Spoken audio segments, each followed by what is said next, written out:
Chilli chicken হচ্ছে এমন একটা আইটেম যেটা যে কোনো কিছুর সাথে ভালো লাগে, ফ্রাইড রাইস হোক, পোলাও হোক, কিংবা কোনো রুটি জাতীয় জিনিস হোক।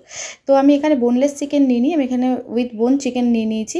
আর তারপরে এর মধ্যে দিয়ে দিয়েছি 2টো ডিম, হলুদ, একটু নুন স্বাদ মতো, আর লঙ্কার গুঁড়ো, একটু গোলমরিচ গুঁড়ো। এখানে নিয়েছি আমি 3 চামচ কর্নফ্লাওয়ার। যদি আমি 3 চামচ কর্নফ্লাওয়ার নিই তাহলে নেব 6 চামচ ময়দা, এটাই এর হিসাব।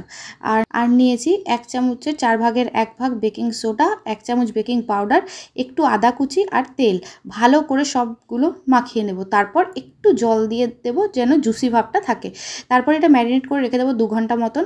আর ক্যাপসিকাম ছোটো ছোটো করে কেটে নিয়েছি, আদা আর রসুনগুলো কুচি কুচি করে নিয়েছি, আর পেঁয়াজের পাপড়িগুলো খুলে নিয়েছি।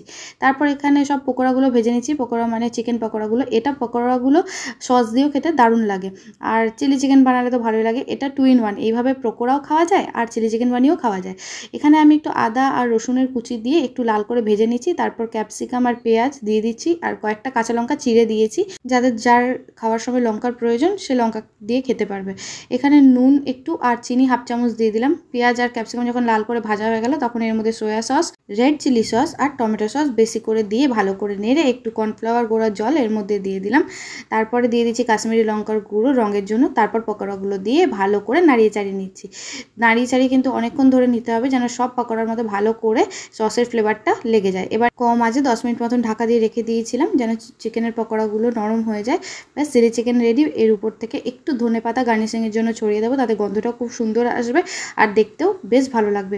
এটা যে কোনো কিছুর সাথে দারুণ লাগে খেতে।